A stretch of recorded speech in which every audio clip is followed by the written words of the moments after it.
We're in London to interview Child Poverty Action Group. What are the most effective methods of increasing involvement and support for education of children among their parents? Well, we find that for the poorer families that often it's a lack of resources that can be a problem with the involvement in their education, and also a lack of time, not just how much time they have out of work, but what their working hours are. So on the first point, you can see a very clear difference between children who, like me, were lucky to be brought up in much more middle class homes, that I wasn't in overcrowded housing. I had a quiet space to do my homework. I had books in the home. I had educational toys. So a lot of education really takes place in the home environment. And the poorest children whose parents aren't able to create as much of a rich learning environment at the home, but also maybe in more of a high stress environment, if the home is very crowded, if there's issues affecting the family such as parental disability or sibling disability, perhaps the child is a carer for a disabled parent, then those can really affect the opportunities and resources at home. And also if parents are in some jobs that are low paid, that require them to work long hours and also unsocial hours, for example cleaning jobs or security guard jobs, it means that the parent may not be there at the time that would be best for helping the child with their homework, for example, or at the time when parents' evenings are taking place, they might not be able to attend. Okay, the second question is, what is the nature and extent of poverty among those who do not or cannot access a safety net when they need it? We know that there are extreme experiences of poverty for those that can't access the safety net, and there's various reasons why people aren't accessing the safety net. In some cases it's that the family is subject to immigration rules that allow more limited access to those benefits, and we carry out a number of test cases around those issues with my legal colleagues here. In other cases it might be that a family doesn't have awareness about a benefit they may be able to claim. For example, there are families with disabled children who might not know about their entitlement to disability living allowance to help them with the extra costs that having a disabled child can bring. And if you have a disability benefit, that often passports you to other extra support in the system as well. And then there are those instances where there is a failure of administration and there are delays or mistakes in providing the benefits to people or tax credits that they ought to be having. And we know from food banks that they tell us that that's one of the main issues at the moment, that they're seeing such a big increase of people having to go there for emergency food aid. How do you reach out to those parents who aren't able to access the safety net? The way that we work as an organisation is that where we're sitting now is our training suite, and on most days you'll find colleagues of mine are giving training courses here to people who are welfare rights advisors, and they are working in places like Citizens Advice Bureau, law centres, local authority advice centres, or the places that families can go to for expert advice about the help that they're entitled to. And in that way, what we're doing is making sure that hopefully in every community throughout the country that a family will have a site of expert support they can go to know about the help that is available to them. But we are seeing those services being a real victim of the government's cuts at the moment, so we are very worried now that the actual access to advice is not going to be there for all the families that need it. Thank you. Third question is, what are what are the positive and negative impacts of digital technology on poverty? Do you Some of the positive aspects are that digital technology can create connections to people over a distance that might be harder otherwise if you don't have the resources. You can keep up with friendships with relatives through digital technology. You can have access to learning through digital technology online in a way that might have been more expensive when you could only do it through books. So these are all valuable things. You do get still a lot of prejudice to people, from people around the use of technology by low-income families. There are still some people that will say, well, that family can't be poor if it's got a computer or if that child has a smartphone. And I think often they don't understand the sacrifices that families might go to scrape together to have that equipment, or the fact that they could have bought it at a time when the parents had work but then they lost work, or that it could be a gift from a friend or a relative. But to be included in society today, you do need access to that technology. If you're looking for a job, most jobs are advertised online these days, for example. If you're a child at school, you'll be at a disadvantage if you don't have a computer in the home.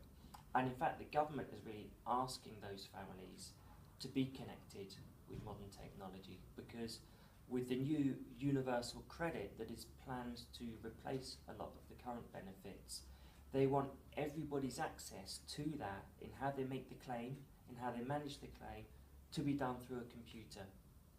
So everything's everything's computerized, and the government want even people like who are like from disadvantaged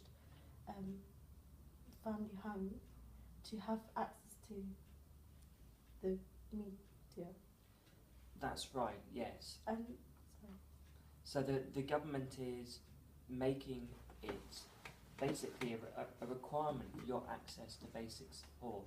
Whether you're an out-of-work family and you're applying for job seekers allowance or employment and support allowance for sickness, or if you're a family in work and it's tax credits that you're applying for, more and more these things have been pushed onto computer access for families getting them, and that will be pushed a much larger step further when universal credit starts to be rolled out across the UK for families, when the phrase that the government is using is digital by default.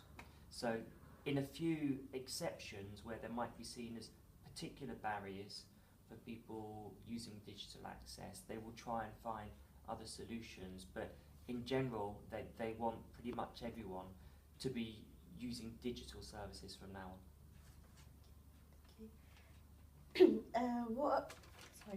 What evidence is there that economic growth reduces poverty, over and under what circumstances?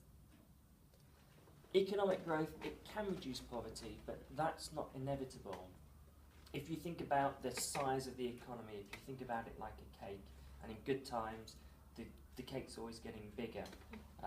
Now, if somebody takes a piece of that cake and weighs it out for you and says, okay, here you go, this is your portion, it's 10 grams, and the cake keeps getting bigger, but every time you only get 10 grams of it, and the wealthiest people are always taking a bigger slice as the cake gets bigger, then the rich get richer. But it might not be in what people call absolute terms. It might be that your income was, as a family, was £10,000, and today it's still 10,000, or at least what the equivalent is after changes for inflation.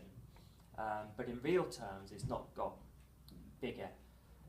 And that means that you end up with a kind of segregated society where the rich are getting further and further away from the poorest. And it means that the very poorest suffer more and more from social exclusion. And one of the hot debates in poverty is about how much does this matter. You know, if people are having a certain minimum, if they're if they're not starving, if they can keep their home warm, is that enough? Or do we need a higher standard that is about the extent to which the poorest families and the poorest children are able to actively participate in the mainstream of British culture? And here at Child Poverty Action Group, we think that's really important. We think that addressing relative poverty does matter. So as the economy grows, it's important that the size of the cake, if you like, that goes to the poorest is also growing at the same time. So that means that you need economic policies that will achieve that, and ideally that should be done through wages. And one of the big problems we've seen over the last, even before the financial crisis, was that while the economy was growing, wages at the bottom were not growing. And in fact, that was forcing the poorest families to take on more and more debt, which helped lead up to the credit crunch and the recession that followed. So what we need is not only a growing economy, we need an economy that when it grows is doing so in a way that it's making the poorest wealthier and making a priority of that, given that we have so much inequality and poverty here. The rich will do fine. They're doing quite well, the rich. So, but it's the poor people, other people with the lowest incomes on the spectrum they're becoming even more. Well, that's right. I mean, that's what's happening at the moment, because as well as wages stagnating, you've had the cuts to support from the government with freezes on the uprating of job seekers allowance, a zero freeze on child benefit, 1% cap on child tax credit and other benefits, and at the same time inflation has been higher, so their real value has shrunk. So yes, families are getting, the poorest families are getting poorer, and as growth returns, then the people it's helping most so far are those higher up the spectrum that actually don't need it so much.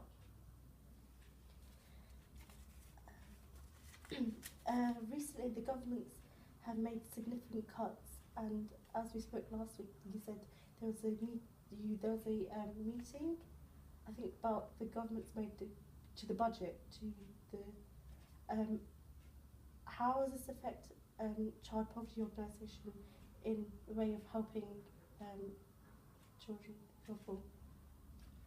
Well, the really big thing in the budget was what the government's calling the welfare cap, and that was voted on in Parliament yesterday, and it was voted through, and what it will do is it says, okay, we have a budget of about, in total, about 110 or so billion pounds each year that is being spent on income support, working tax credit, child tax credit, carers allowance, housing benefit, and quite a few others when you add it all together.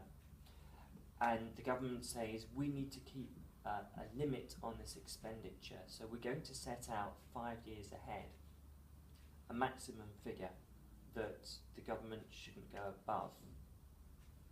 Now, the problem for us with this is that it ties the government's hands in what they can do to help directly reduce child poverty. For example, the cuts that we've seen to things like child benefit, it locks it in. Now, as the economy starts growing again, we would like to see the government try and bring back up child benefit to the value of where it used to be, because we know that that's going to drive increases in child poverty otherwise. But once you put this cap on, it becomes much harder to do. So this was the vote and the decision that was taken yesterday in Parliament, and the thing that's really worrying us.